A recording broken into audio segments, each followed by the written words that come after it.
Vamos falar um pouquinho de Procuradoria-Geral da República, gente, porque a PGR enviou um novo parecer nesta segunda-feira, reafirmando o pedido para que o Supremo Tribunal Federal arquive o inquérito contra o presidente Jair Bolsonaro. O mandatário é investigado por suposto vazamento de dados sigilosos sobre ataque hacker contra o Tribunal Superior Eleitoral, e a gente vai buscar entender o que vocês pensam a respeito dessa postura da PGR. Piper não começa. Ô Paulo, a PGR pedir o arquivamento de uma ação contra o presidente Bolsonaro é tão previsível quanto dizer que, puxa, eu vou torcer pro Palmeiras amanhã. É claro que isso já era algo totalmente imaginado, esperado aí por qualquer pessoa que, inclusive, pousasse aqui na Terra chegando de Marte e que nunca tivesse passado por aqui. A questão é por que sempre acontece isso, por que isso se tornou tão previsível no caso da Procuradoria-Geral da República. Inclusive, há setores aí que, da mesma forma que há gente que se articule, por exemplo, contra Alexandre de Moraes para pedir o impeachment dele, o mesmo movimento vem sendo gestado em relação a Augusto Aras. E está, inclusive, aliás, já mandou para o arquivo aí mais de 100 processos contra o presidente da República. O jornal Estado de São Paulo fez esse levantamento outro dia. Então, nada mais previsível do que essa decisão. O Marco, a vice-procuradora-geral Lindora Araújo está acusando, inclusive, o ministro Alexandre de Moraes de violar o sistema acusatório aqui no país. Então, Paulo, a gente vê aqui, me traz muita preocupação a leitura do Piperno pelo seguinte. A gente tem que ter a capacidade de discernimento entre uma marola, entre o nada e um tsunami. Se a gente não tem discernimento para as coisas, acabou. Tudo é relativizável. Você relativiza tudo.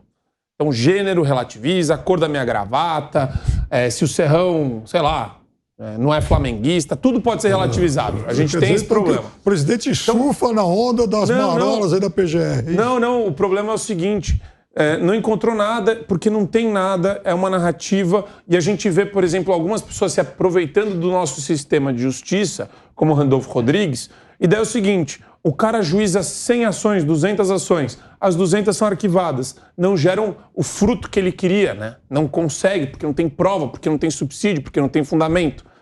Daí, ao invés de encarar a realidade como ela é, a pessoa vira e fala, ela faz o argumento contrário, o raciocínio inverso, que é, nossa, então esse é um arquivador geral da República. E outra, não é nem ele que vai arquivar. Quem vai arquivar são os próprios ministros do Supremo Tribunal Federal. Então, é uma lógica que inexiste, é uma lógica fantasiosa.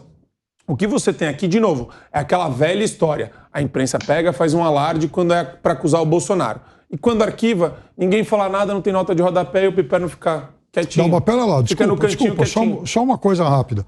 Tem processo que é a PGR, sim, que arquiva.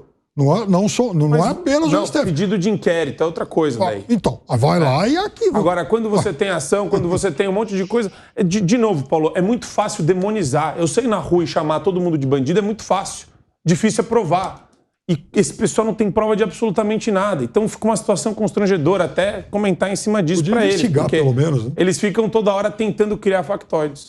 Consta, por favor, Serrão. Agora, essa violação, acusação de violação do sistema acusatório no Brasil, feito pela subprocuradora Lindora Araújo a Alexandre de Moraes, é um dos pontos mais graves do momento institucional brasileiro.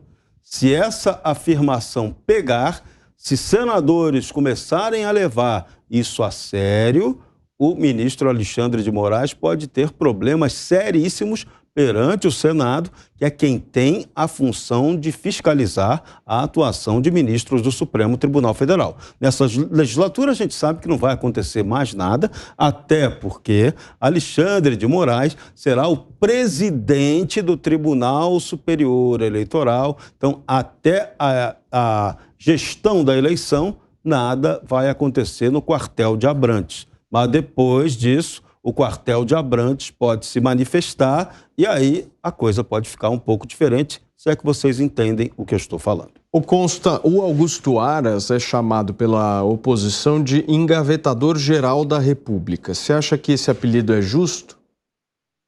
Claro que não, e desde o início tem a narrativa de que ele quer um apontamento para o STF, e tudo que ele faz seria fruto disso. Já tiveram 2 indicações do presidente e o Augusto Aras não estava lá, mas vai ter uma 3ª, ou 4ª, ou 5ª, ou quem sabe na 28ª, se ele virar o imperador do Brasil, como sonha Alexandre de Moraes ou Lula, né? Aí ele vai indicar o Augusto Aras para o STF, e isso é que está justificando as atitudes do PGR ao longo de tanto tempo, né? Veja, existem fatos e existem narrativas. Os fatos não ligam para os nossos sentimentos ou ideologias. A esquerda brasileira só trabalha com narrativas. Ela tem ojeriza a fatos. A CPI da Covid, uma CPI circense, ela não quis saber de nenhum fato, nenhum. Ela disse, por exemplo, que todas as mortes de Covid no Brasil, mesmo de atores globais octogenários vacinados, foram culpa do Bolsonaro. Atravessou a fronteira para a Argentina, todas as mortes foram culpa do vírus chinês. Então, isso era um palanque eleitoral, né? Era um movimento político. E dali saíram denúncias totalmente vazias. Aí a PGR vai vendo aquilo e vai falando, não, piada de mau gosto, pior ainda. E aí a turma que só vive de narrativas cria mais uma. A PGR está engavetando tudo porque o Aras quer ir para o Supremo Tribunal Federal, em vez de ter que lidar com os fatos. E os fatos são a politização não da PGR, do STF, a politização de uma CPI, que tudo bem, é política em sua essência, mas virou um palanque politiqueiro e blindou corruptos, vamos lembrar disso, alçou ao patamar de voz da ciência notórios picaretas, enquanto tratou como criminoso pessoas que têm um currículo sério de contribuição à ciência ou ao esforço de salvar vidas. Isso foi a CPI dominada pelo trio que hoje está todo mundo no colo do Lula e que fez denúncias que foram arquivadas. Aí vem a narrativa pipérnica, né, da imprensa, que tratou com seriedade aquele circo, aquele picadeiro, né? Aí vem essa turma falar, o cara está engavetando tudo, poxa, ninguém está levando a sério o Randolfo Rodrigues e o Renan Calheiros, o que está acontecendo com o Brasil? Né? O problema do Brasil foi ter levado a sério esses dois, e junto com o Omar Aziz. Fala, Piperno, eu vi que você pediu. Claro, talvez o problema do Brasil foi em algum momento ter levado a sério um governante que, em momento algum, por exemplo, pediu para que a população se vacinasse, aliás, inclusive debochou de doentes, debochou da vacina. Em momento algum, por exemplo, pediu para que a população usasse máscara, mais simpora de todas as providências. Em momento Virgem algum, Maria. inclusive... Não. Em momento algum, inclusive, pediu para que as pessoas, de fato, aliás, incentivou o uso do remédio de ineficácia comprovada, virou garoto propaganda de caixinha de comprimido que não servia para nada. Isso foi uma coisa deprimente.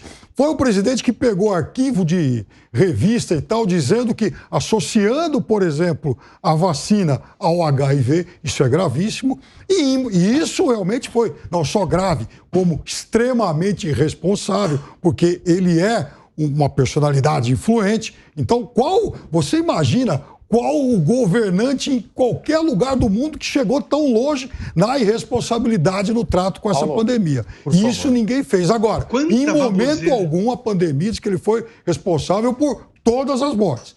Olha, a CPI, o que a CPI disse é que a ação dele, em muitos momentos, a inação, de fato, fez com que mais pessoas morressem. Fala, Marco. A mesma coisa aconteceu com o Trump. Quer dizer, no começo da pandemia, quando o Trump pegou, a imprensa americana fazia essa mesma distorção que o Piperno está fazendo dos fatos.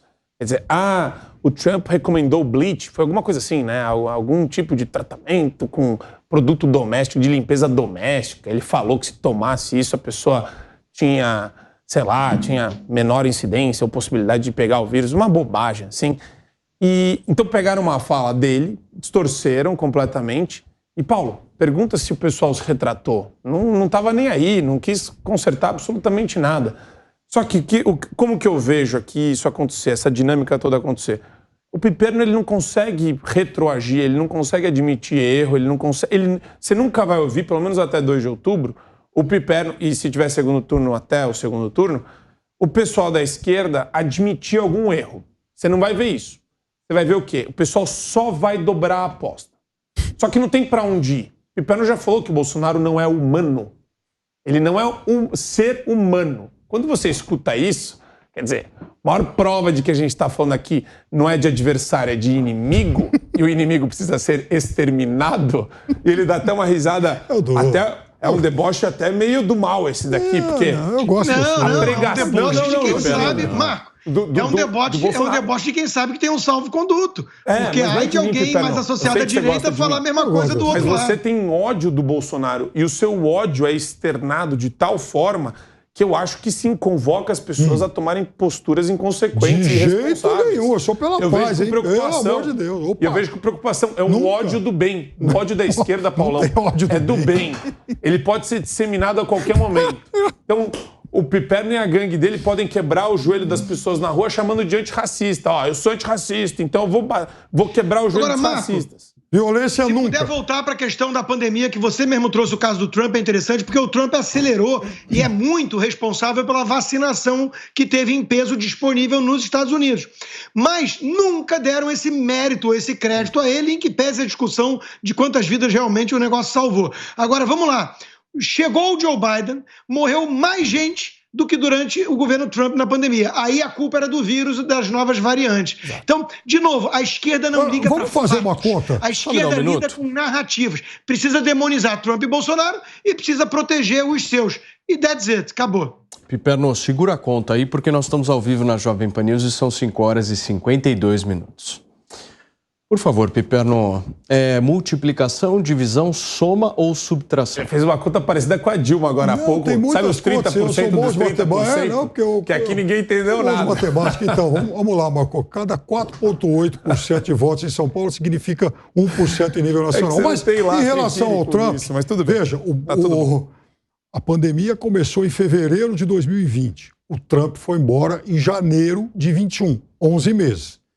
De janeiro de 21 para cá, dá um pouquinho mais de 1 ano e meio. Não. Então... Piperno, não. Peraí. Eu não faria isso porque eu não sou de esquerda. 11 meses do Biden. Mesmo período do Biden de pandemia, mesmo período de Trump, morreu mais gente do governo Biden. Pelo amor de Deus, eu não sou Piperno. 11 meses de Biden, não. Aqui. 11 meses de Biden não morreu mais gente. Sim, verifica. Não. Quando o Biden assumiu... Fact check. Quando o Biden assumiu, o país tinha 400 mil mortes. Fact check. Não. Mais rápido, e uma outra coisa, hein? E uma outra coisa. Quando o Biden assumiu, eu te garanto, massificou a vacinação, porque o Trump tinha vacina, mas não tinha incentivo, não tinha nenhuma campanha para a população se vacinar. Fala, Constantino. Meu Deus, tá vendo? Não quer lidar com fatos. O Trump não pode ter mérito pela vacina e o Biden não pode ter culpa das mortes. Isso é a esquerda. Eu quero dizer para você o seguinte. A esquerda não lida com a realidade. A esquerda lida com o mundo paralelo das fantasias e unicórnios. O mundo paralelo é outra coisa. Pela turma pipérnica. O Trump, qual foi o momento em que o Trump incentivou a população a se vacinar? Ele fez qual foi o momento? Meu Deus, vocês não entendem o que é liberdade, meu Deus. O cara financiou, o cara organizou, possibilitou só isso. Assim mas como vem no Brasil, cá, e ele, o governo federal como principal mandatário do país, em que momento ele disse, população, olha só, isso é outro ponto interessante. O Piperno e a esquerda em geral não liga para resultado concreto, liga para visão estética de mundo. Não. O que eles querem é um presidente que fale bonito, que chegue lá e fale, todo mundo deve se vacinar. E não um cara que está bancando de fato a fomentação da vacina para quem quiser, preservando as liberdades. É a visão estética. Não é a visão estética, não. É que importa.